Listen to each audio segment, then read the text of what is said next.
Hello and welcome to the Majlis podcast, Ready for Your Liberties current affairs talk show focusing on Central Asia. I'm Mohammed Tahir, host of the Majlis and Ready for Your Liberties media manager here in Washington, D.C. March 8th, International Women's Day, a big day in Central Asia, a day which every year commemorated mostly as a national holiday. This is also an occasion in which the Central Asian leaders give big speeches in state-sponsored ceremonies praising women for their contribution to society, their achievements, beauty, and love for family values and traditions. But what the authorities don't mention is the fact that women who make up over half of the population also remain an easy target for domestic violence. So we thought in this episode of Majlis podcast, we will mark this day by giving a platform for the representatives of women to speak about their issues, challenges, and opportunities. To do so, I'm joined by Natalia Nikitenko, Deputy Leader of Atamekan Party and currently a member of the Kyrgyz Parliament. Natalia is joining us from Bishkek. Irina Matvienko, feminist and founder of Nemolchi.uz. Irina is joining us from Tashkent. Jasmine Cameron, Senior Staff Attorney at the Center for Human Rights of American Bar Association. Jasmine is joining us from Washington, D.C. And Bruce Pannier, the editor of Ready for Your Liberties Central Asia blog, Kishlok Owazi. Bruce is joining us from Prague, Czech Republic. Thank you, colleagues, for joining us today. So it's been a tough year, and the recent report by Jasmine's organization says that it was even tougher for women in Central Asia. So, Jasmine, let's start with you. Give us some highlights from your findings in the report. Thank you so much for having me here today. It's a very important topic to discuss, especially in the upcoming celebrating holiday of International Women's Day, March 8th. I remember growing up in Kyrgyzstan, March 8th, as you mentioned, was such a big holiday, still is a big holiday. But the irony is that one day a year, women were celebrated for their achievements, contributions, but the rest of the year, unfortunately, the situation of women's rights, situation with political participation, situation with domestic violence was and continues to be a challenge in Central Asia. But in order to make a fair assessment of general gender equality in Central Asia, it's also fair to say that in the last couple of decades, there were certain gains and achievements that took place in the region and all over the world. For example, the number of women representation in political life, specifically in parliament, doubled compared from 2000 to 2020. About 22 heads of state, of government, now women. But of course, challenges remain. For example, women still continue to earn significantly less than men. Women's participation in politics remains to be a challenge. Domestic violence continues to be widespread in the region and specifically in Kyrgyzstan. I would like to focus on Kyrgyzstan specifically, where the laws on protecting and providing gender equality on paper sound really good. For example, civil code, penal, labor code, all provide and establish equal rights for women. In 2017, there was a new law adopted on domestic violence. Last year, there were some legislative initiatives that improved the situation for women. But unfortunately, in practice, these laws do not always work and are not always implemented. In our report, we found that, unfortunately, violence against women is widespread, and women continue to be subject to violence, bride kidnapping, trafficking, early marriages, and physical abuse. We looked at these three specific cases where women's access to justice, unfortunately, was very difficult or denied. The first case that we looked at was the case of Kaliara Bekova. She was the subject of gender-based violence, and her case still lingering in the legal system in Kyrgyzstan since 2013. But the sad situation with this case is that the victim of sexual violence, unfortunately, is still seeking for justice. The perpetrators of this violence are free, and the system cannot hold them accountable, sadly. Another case that our Trial Watch initiative monitored was the case of Guljan Pasanova. She is the victim of domestic violence who was abused for many years. And unfortunately, she was the defendant in the case where she was protecting herself and accidentally killed her husband. The Trial Watch monitored the case in court and found many fair trial violations. Unfortunately, the lawyer was also publicly harassed in court and outside of court. For example, the prosecutor during the court hearings was making inappropriate statements. And unfortunately, the victim and defendant was sent to serve a sentence.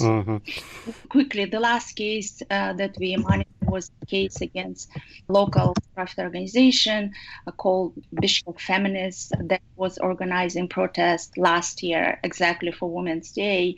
And they also faced challenges when the third-party people attackers attack them personally, but also the government failed to investigate and prosecute the attackers. And Natalia, I wondered what you have to say about the findings that Jasmine was sharing with us. Any comments, any observation as to what she was talking about? Definitely, there are many issues and troubles still in the region and including our country, the Kyrgyz Republic. Despite the significant work and advantages that our country did, ratifying conventions, having the governmental strategies and policies on that topic, and pretty good legislation basis, still there is a problem with child marriage, with bride kidnapping and domestic violence. As a parliamentarian, I would like to mention that for the recent years, the Women Forum of Women Parliamentarians did a huge job to improve the legislation and also to make the government more accountable according to the programs for practical protecting the women and children against domestic violence. And we have some good news and bad news. The good news there are that we have the new legislation, and now we're working on the new piece of legislation, how to improve the law about the protection from the domestic violence. We also, right now, next week, are going to present the new legislation, the piece of legislation for the public opinion regarding the harassment and changes to the criminal code, etc., for harassment. Despite the significant efforts, still there is truly hidden problems because this topic of domestic violence is very much related with some understanding on the level of society, traditions, etc. So what we're trying to do is to work with, through the mass media, through the social networks. We try to work with societies, with regions, with each small village, etc., through different organizations, NGOs, local women organizations, and raise their activities and raise their voices against the domestic violence using the different tools. Also, we're working on the new strategy to keep the government more accountable, to include the National Development Plan, more practical tools how to prevent the domestic violence and not just work with the consequences.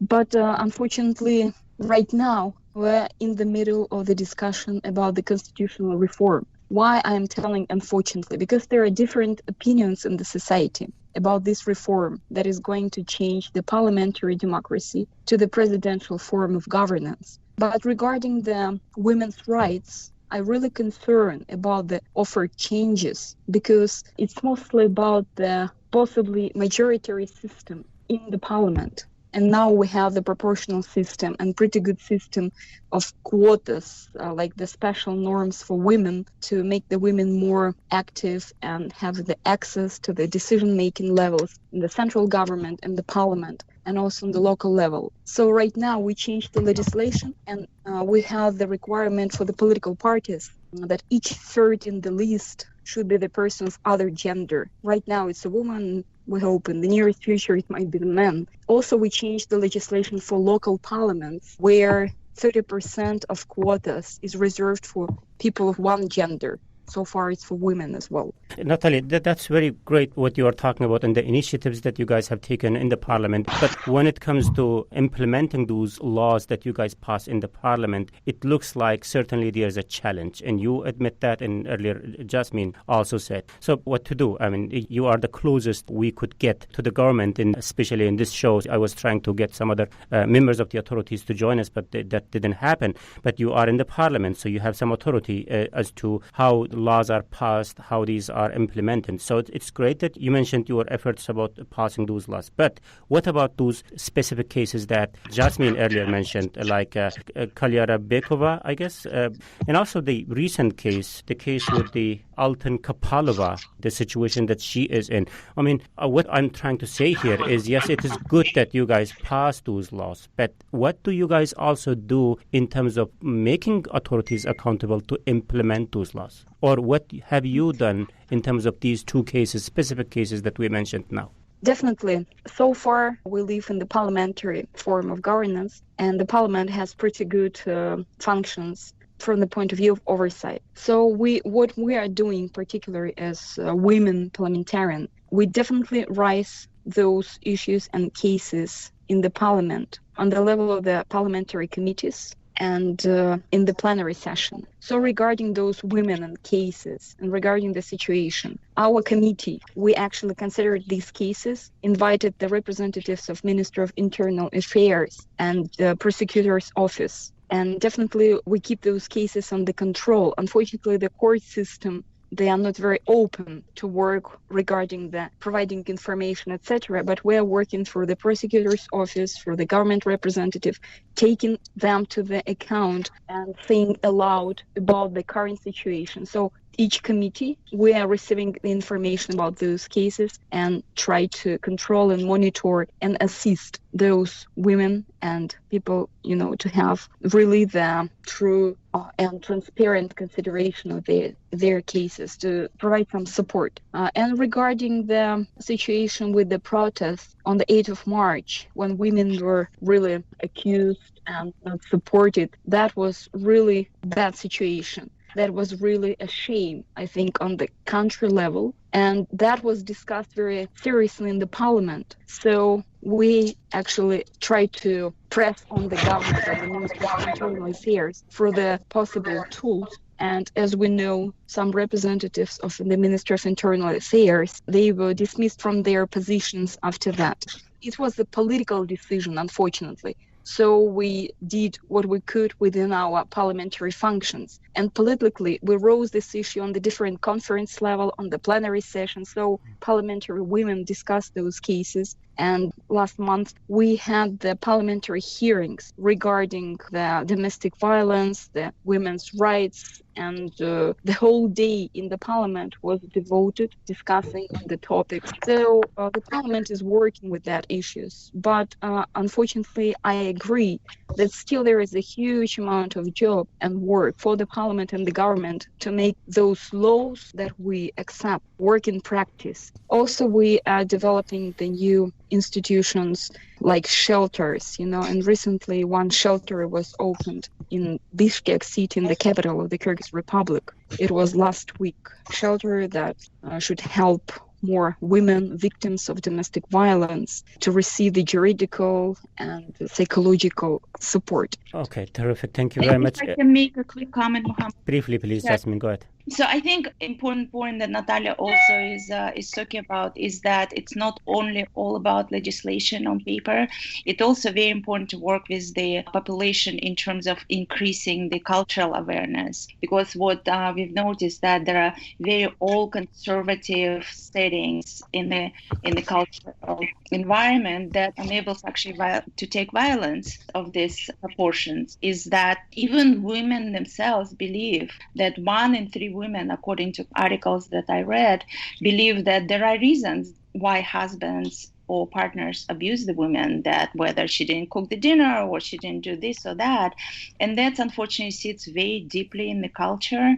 And that is the more important sort of goal to reach. How do you change people's mentality that they would think that women do deserve to have equal treatment or a space at the table, at the negotiating table to advance their agenda, or even at the level of the community.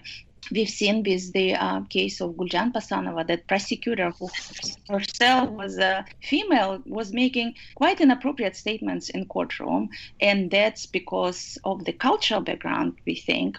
She was making statement that Guljan Pasanova was a victim of domestic violence, but she should have left. But the reality is that, unfortunately, women cannot leave in a lot of cases because they don't have any means to survive otherwise. So I think the big piece of the puzzle here is actually working with the population on those cultural settings, right? Cultural values, and explain the population that women's rights are human rights and women deserve equal rights.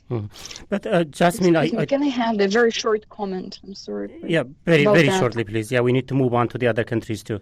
Absolutely agree that it has really cultural basis and very much related with mentality. So as a good example, I'd like to tell that definitely there is the work of mass media, social networks, and the general policy of the government. The role models is very important to raise the idea, the agenda that women should be protected and it's not normal. Domestic violence is not the part of the tradition. So we're trying to raise this issue in the discussion on the top level. But for example, we worked also with religious society and local communities, and that was very good. For example, we adopted the legislation against the bride kidnapping and the child marriage. So we had the practice when the religious imams, let's say, for example, they registered the child marriage based on the religious procedures, and it was not really registered, and sometimes there were girls under 18 years old, so it was not legal. But that was the practice, especially in the regions. So what we did, we involved in the discussion, not just the local communities, the societies, but also the religious organizations, imams. And now we have the responsibility for imams in our criminal code for registering the child marriage. And I can tell that the statistics on child marriage really decreased for the recent months. It's still not the zero level, but it decreased significantly because now there is the joint work between the religious institution of imams and like the communities and the legislators. Totally understand that. Yes, imams are very important. The society and their mentality all are very, very relevant in this case. But I also put the greater responsibility on the authorities. I mean, we have seen in the case of, there was a woman, I guess that was from last year or the year before, Brulai, the bride kidnapping victim. She was killed in the police station. I mean, it says a lot about where government stands in this and how they should be made accountable. But Bruce, earlier we were talking about the case of Altan Kapalova. Yeah, jump in please here. I mean, since we have Natalia, a parliamentarian, we might be able to find some answer to your question. No, I mean, I was just curious how that case was going because, of course, and I know we have to move on, just to describe briefly for anyone who's not familiar with it. I mean, she has 3 children, and the fathers have had no part in their lives whatsoever. The kids never see them, nothing like that. So she registered them under her own name, using her last name, and instead of a patronymic, what we would call a patronymic, I suppose she used a matronymic, and got her children registered. And she went on social networks and started saying, that she was happy that she finally got this done and everything. And then she found out that that's technically illegal to do. And I was just curious how her case is going because, obviously from where I'm sitting, it seemed like, logically that's what she would have done and that should be accepted. But for some reason, the authorities are insisting that the children have the last name of their father, who again, they've never seen and never comes by. And I was just wondering how that case was going. Yeah, I think that's a good question for you, Natalia. I mean, how her case is going and what the parliament is doing about that. Thank you. Actually, for this case, it was really one of the very loud cases, I would say. Actually, we sent the women parliamentarians the special notes and letters to the office of registrar that is responsible for registering the names of the children, etc. And also, as I know, there is kind of the discussion on the court level about this case. So what we're insisting that women parliamentarians, that it can be the case because in our legislation, there is not really so strong, norms that restrict giving the name after the mother. So there is no permission, but there is not a restriction as well. So we believe several women parliamentarians that subscribe this letter We believe that according to the legislation, it is possible, and we don't see the reasons to actually not register under the matronymic name. So this is waiting for the answer from the government on this topic, and definitely we're going to consider that on the committee level. Natalia, just one more question about, I know we are talking too much about Kyrgyzstan. The show is supposed to be about whole Central Asia, but just one question about this specific case. I mean, why that even is an issue there? I mean, what's the source of problem there? The source of problem for the whole topic, it's regarding the mentality and the tradition. So it's not like very much common, in the society. It is the first case, and the society, many people from the society, they're not very much get used to that, let's say. That is why it became publicly so much like attention, etc. But from the point of view of legislation, there is no really many problems. Okay, terrific. Thank you very much. So, Irina, I'm sorry, I kept thinking about you while we are focused on Kyrgyzstan. So, Irina, did anything surprise you that from the comments that our colleagues made so far? The second leg of my question should be, how are these comments, these issues that we are talking about in Kyrgyzstan resonate in your country, in Uzbekistan? I think we have the same problems in all Central Asian region. And what is regarding Uzbekistan?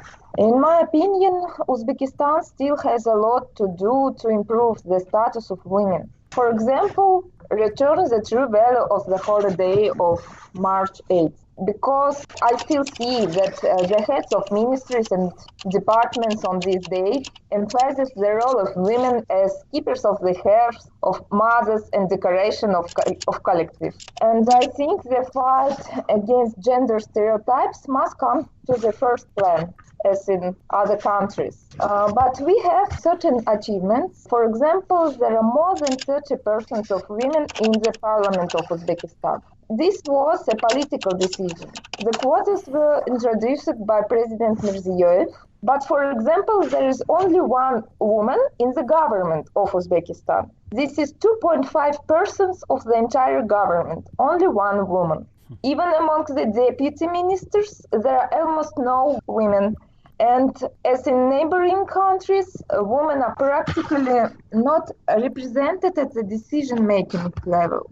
The same situation in the economic sphere. Women own 24% of firms, only 18% of women own land. Also, only 11% of enterprises and organizations in Uzbekistan are headed by women. And women spend twice as much time as men on unpaid household work. Irina, I think we did a show on women's role in the society last year. I think you were also part of that show. I heard very similar stories from you and the rest of the panel then. Has anything changed over 2020 for the better or for worse? I think nothing has changed, in my opinion, because the biggest change was in 2019 when our president adopted two laws. The first was a law against domestic violence, and the second was the gender equality law. But I think the second one doesn't work at all. And the first one introduced us restraining order. But in my opinion, restraining orders in Uzbekistan are not effective because a woman can receive it only for 30 days, for 1 month. And usually the victims are reconciled with the aggressors. Our government, our policemen, they try to reconcile victims and aggressors. So I'm not sure this is a real protection. And the punishment for beatings is usually from $20 to $40 as for minor bodily harm.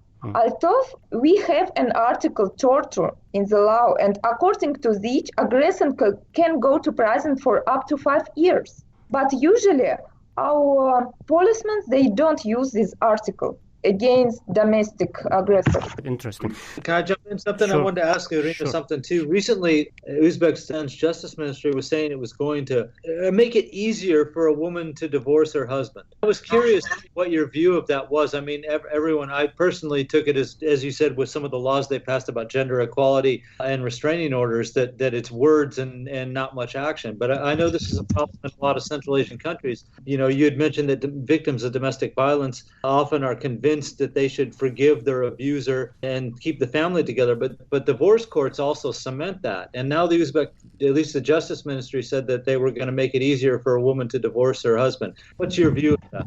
Well, I think it's very difficult to get a divorce in Uzbekistan. This is political decision too, in my opinion, because the main value of our society is a family, and they want to keep family by any way. So it doesn't mean that husband and wife, they don't want to live together.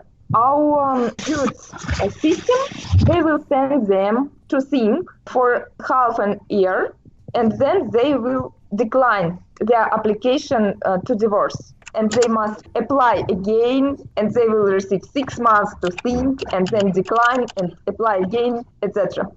You were saying, Irina, that now there are more women in the parliament. I want to believe that they are aware of this challenge.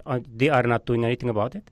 I'm not sure that our women in parliament, I never heard that our women in parliament discuss these questions. They still accept the main line that the family is a great value and we must keep families. And the policy of our state is to decrease level of divorce. It's unofficial restriction for divorces. I understand. I mean, that's the government's position, it seems to be. Maybe on some level the society's position. But again, parliamentarians, especially female parliamentarians who you say are in bigger number now in the parliament, I want to believe that they are aware of this challenge. One would expect that they must be doing something about it. But let's move on.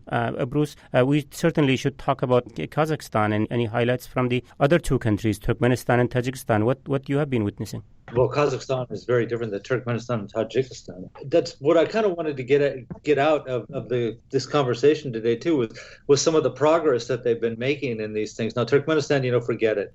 I guess it was progress that they started letting women get their driver's licenses again. That's relative to Turkmenistan.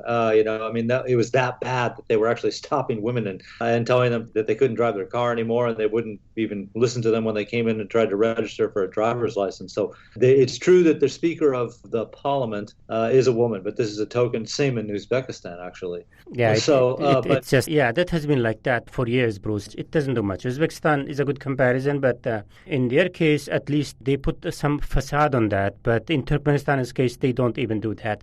Really, I have never seen anything outside of the government line being discussed in the Turkmen parliament. So, I don't know what you call that. Yeah. But what Kazakhstan is interesting because, like I said, it gets us into what I hope we'll talk about here a little bit too. Is that women's groups have been pretty effective at using social networks, and they do get some media coverage too. And not only that, but women have also been very prominent in some of the newer political movements that are coming out. And we've talked with people from Oyan, Kazakhstan, for instance, Kahraman.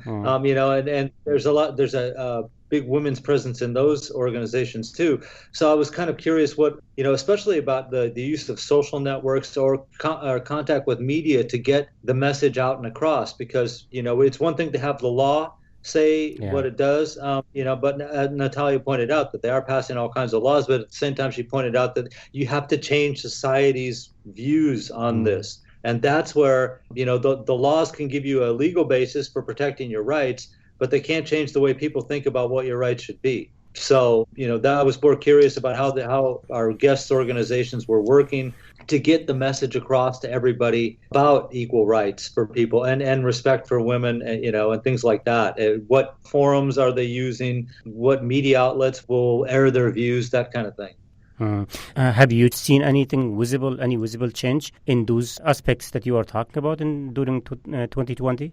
It might be because I'm watching for it, but it does seem that there's a lot more traffic and a lot more reports given over to the topic of women's rights. Certainly in Kyrgyzstan, but even in a place like Tajikistan, it comes up every now and then. And there are organizations there that are using Facebook and Twitter and Instagram and things like that to get their message out. So I was curious because those seem to be the successes. I want to talk about what is working to change the view of society about this. Yeah, and internet is certainly very important, but internet is not still in Central Asia, and at least in some countries are not the primary medium to spread the message, right? Anything other channels are doing in this, Jasmine, have you witnessed any change in this, the way society is being tried to educate in this problem, in this challenge? We have seen the mentality of people being part of the problem here. Anything has been done about this? It's interesting that the concept of changing mentality is not new,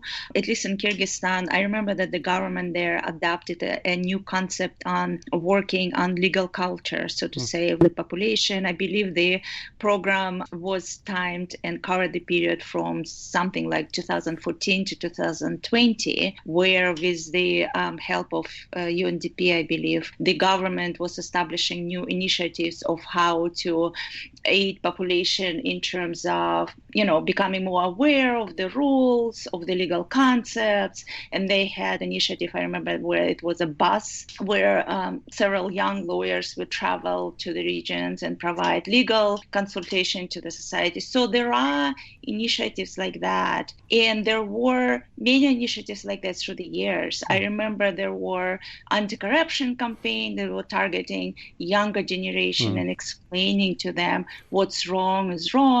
So you are saying these are new initiatives like the one we have seen in 2020 popping up? In 2020, it was interesting that because of COVID, we did not see those initiatives, or at least I'm not aware of those initiatives, but I'm hopeful that they will be on the radar for the government as well. What we have seen is that, for example, Kazakhstan is really good, and civil society there in terms of monitoring court procedures, that they have several ways and platform of how they deliver messages about court hearings and distributed through, I believe, Telegram channel or something like that, which is very effective. In minutes, you are able to hear what's happening there in court.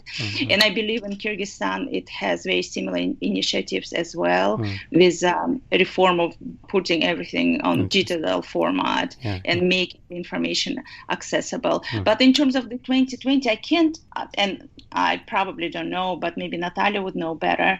But obviously the Facebook, Telegram, WhatsApp has been very popular. Now we cannot travel. That's the way how we monitor lots of situations and procedures. Right. It's interesting what you say. In the meantime, when we had our last show a year ago, I guess, so we were talking about the wave that women marchers were creating in Kyrgyzstan, and then the wave the feminist female artist in Tajikistan has created was very fresh. You remember the exhibition she had of her portraits in Dushanbe. And also in Kazakhstan, women's leading role in anti-government protests were very much the topic of today. Then, when we had the conversation last year.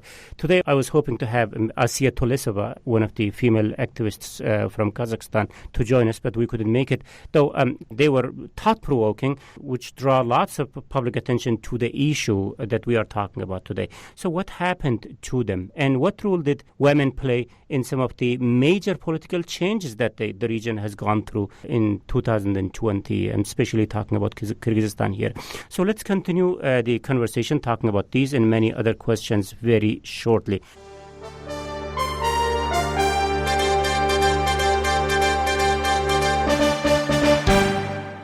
First, let me recap the debate. Today on the Majlis podcast, I'm joined by Natalia Nikitenko, a member of the Kyrgyz parliament, Irina Matvienko, feminist and founder of Nemolchi Uz, Jasmine Cameron, senior staff attorney at the Center for Human Rights of American Bar Association, Bruce Pannier, the editor of Radio Free Europe Liberties Central Asia blog, Kishlok Owazi. I'm Mohammed Tahir, host of the Majlis podcast here in Washington, D.C., and we are discussing the role of women in Central Asian society. And I know we are way out of time. But let's handle a couple of other politics-related questions quickly, if possible. One of that is obviously Kyrgyzstan. A lot has happened there in 2020. Natalia, maybe you are best positioned to answer this question. So a lot has happened. A lot has happened there. But has there been any notable change in women's role in some of those developments, or any of those developments has changed women's role there for the better? And how you portray the role that women has played in these major developments there?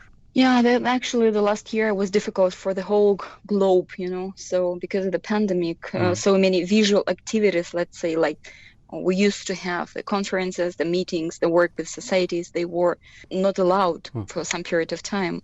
And despite of that, I would raise the issue that the social networks became more efficient tool, more visual and more used for raising the topic of human rights, the women's rights, and protection from the domestic violence. So there were several initiatives that were created like that in the Facebook and Instagram.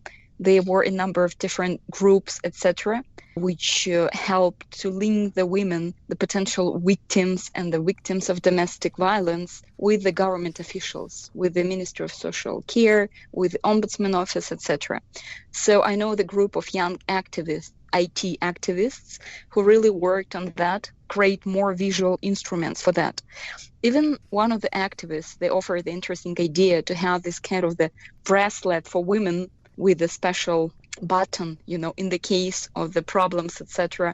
So she could kind of give the signal to the social networks, to the government officials. So there were many different initiatives on the level of young generation, the volunteers, the social networks, to raise this topic, to more efficiently protect the women who are in the trouble or need the help immediately, to create those digital links. And I think it's very good approach that is growing right now and developing. And definitely due to the COVID, it became even more developed for the recent year. And I would like to mention also that there were created a number of kind of the short videos. And we also participated as a member of parliament, and also the stories of real women, the victims of the domestic violence, who told their stories. And those videos, they were sent through WhatsApp, the Telegram messages, etc., to women organizations, to the regions on different languages, to give more information and awareness that it's not normal, it's not true. The domestic violence is not the part of the tradition, or it's not the part of the normal life. They will also send the information under this video about the numbers, telephone numbers, and social networks links where women can call and get some help, etc. And the UN organizations supported those series of videos on the level of political level, raising the agenda through the women politicians, saying that is not normal, saying that we're going to protect, we're going to raise this issue, and also the stories of these real women. Yeah, that's interesting. It sounds like, in general, from all of your comments, that the activism on social media seems to be one of the highlights from the 2020 in this case. Now I'm in the mission of trying to end this conversation with a positive note. So, Irina, I know there are many lowlights that you have mentioned. Is there any highlights which gives you a hope that 2021 might be a better year for gender equality in your country, Uzbekistan?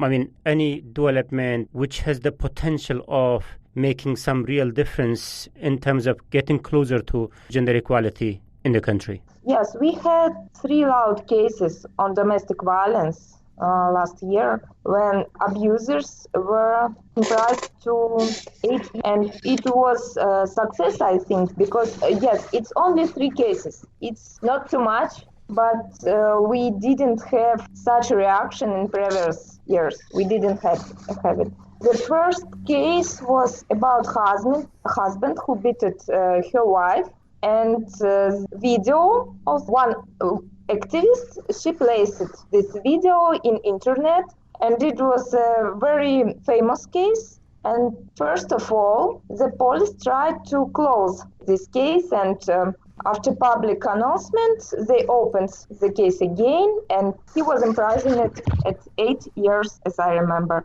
The second case was a case of women. Her husband forced her to eat fecalis, and she sent me this video because he just filmed it. And after that, she was imprisoned up to 3 years. And the last case, it was a case of Uzbek singer who raped young girl with his friends. And they were imprisoned to 10 or 15 years. I don't remember. But usually we never heard about these cases, about this imprisonment, because when rapist or abuser have power, have money, victim can do nothing.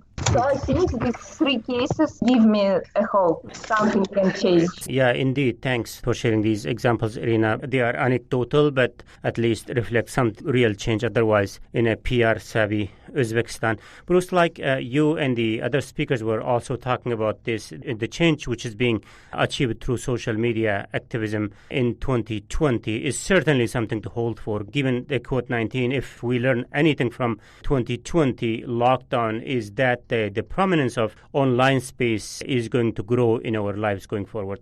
But the street level activism that I was talking about earlier, the types of which we have seen in Bishkek's Women March, or the feminist exhibition in Tajikistan, or very visible leadership of ladies in various youth-led activism in Kazakhstan, etc. Again, for real change to happen in any country, the online activism cannot compensate the street-level engagement. At least this is what we have seen so far from other parts of the world. So I'm thinking of masses being mobilized, demanding certain things to happen. So what's the future for such mobility, the types of which we have seen, the types of which we were talking about during our March 8 conversation last year? How those movements have been doing in 2020 and what the future holds for them?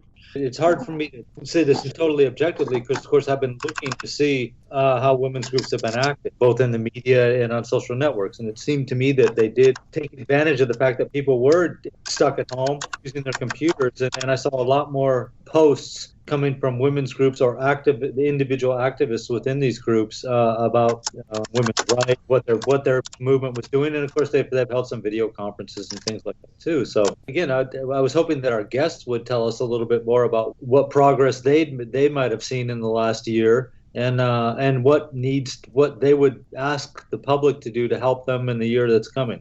Okay, let's end the conversation with the point you are raising, Bruce. So to start with, Natalia, based on the progress and setbacks you have seen in your country during 2020 in terms of struggle for gender equality, how do you see you are entering to 2021 as to how this year might proceed in those aspects? And also, what are your hope and expectations, and what are the indicators or signs you are basing your hopes on?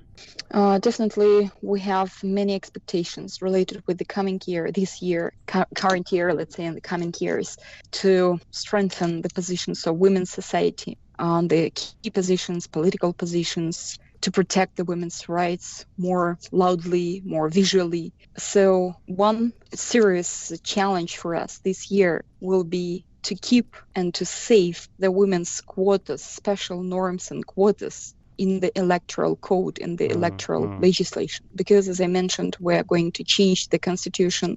Now there is a very hot debates and discussion and many negative things that can be said about that process, and many risks for democratic values that we can see. And in this aspect, we are very much interested to fight for keeping the positions that we already have with women's representations and access to the decision-making on the local level and on the central parliament level.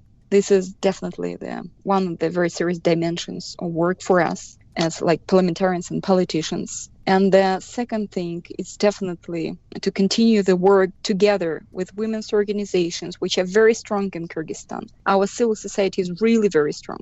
To work more visually with the government, NGO sector, mass media, social media, etc., to raise the issue of zero tolerance to domestic violence against women and children on the very top discussed level, to increase the work on more visualization, more content on that topic, And definitely we're going to concentrate on the practical tools and mechanisms, how to make our very good legislation protecting on paper legally the women's rights to be more efficient in the practice in law enforcement sector. Mm-hmm. So there is a huge work that we're expecting to be done with the judicial system, because unfortunately so many cases, and those women that were mentioned, their cases, like Aliya Arabika, like Guljan Kasano, other women that we have, actually cases of many women, they're even pretty good, like considered, etc., on the level of investigation. But sometimes when it comes to the court, under the pressure of relatives, sometimes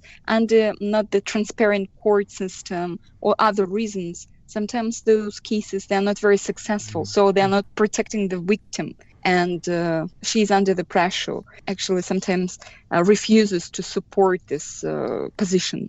And so we're going to work with changing the judicial system to continue this work. Okay. But first of all, the constitutional reform will be the first issue, because it's going to change seriously the structure, including the judicial system, and it's going to consider the monopoly of the president, absolutely monopoly. This is a serious risk for those democratic values that we fighted for many years, and pretty good with them now.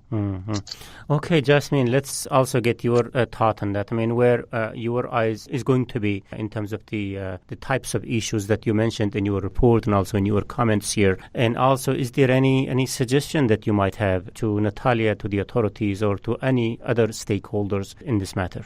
Yeah, of course. Thank you so much. Well, I guess the main request is obviously for the governments to continue in the system, local systems, to continue to implement international, national commitments and norms.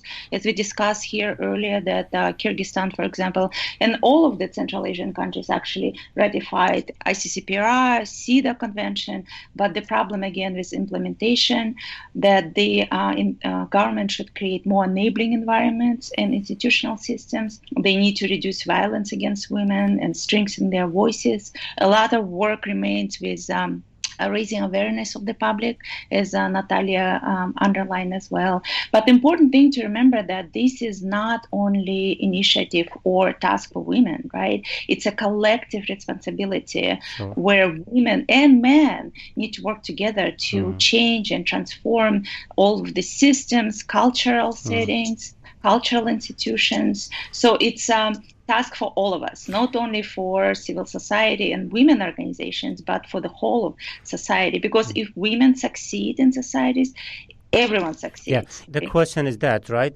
Jasmine, how to make that happen? If you ask authorities or maybe parliamentarians like Natalia, they would say that they are working on this issue. They are working through legislation, through, I don't know, whatever tools and mechanism they have, but, the problems still persist. And is there any radical method that you could share with those responsible in Central Asia to make this finally happen? I mean, we don't have to be talking about the same problems, same painful stories every year, right? When it has to change at the end. Is there any really kind of impractical method that you could share with the stakeholders finally to make this change happen? Sure, absolutely. Well, we start always with the government, because government is the main actor who can implement all of those programs, right? But civil society also has a huge role, as well as international community. So there should be, from civil society, international community, there should continue systemic scrutiny and monitoring of this institution. The pressure should be put on the government as well as the civil society to watch the operations of the system, facilities, policies, written and unwritten rules, and more importantly, those to create cultures to reveal and remedy, investigate those unseen barriers, right, that we were talking about as well, in order to allow for women's full participation. So it's not just one person, it's actually everyone has role in it.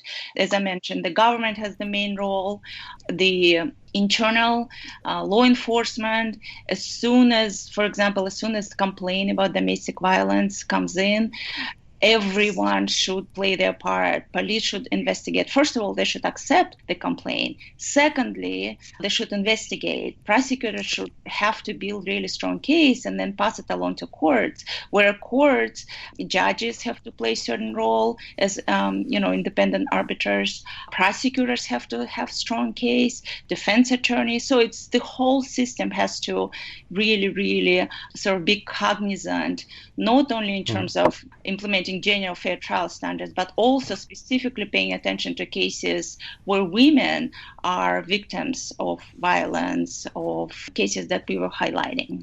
So that's, I guess, probably not the answer that you were looking, that there is not one solution, but it's sort of variety. Yeah, perhaps. What I was thinking is perhaps maybe it's a topic for another conversation, but what I think is that, yes, you are right. The change has to include many actors, as you are suggesting.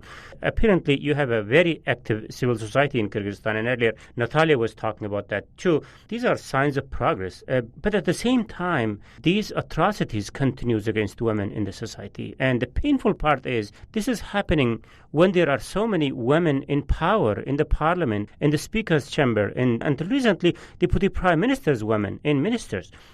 For me, forget about the other Central Asian countries. At least speaking of Kyrgyzstan, the country has every condition to make this change happen. But why are we still seeing horrible cases of domestic violence against women?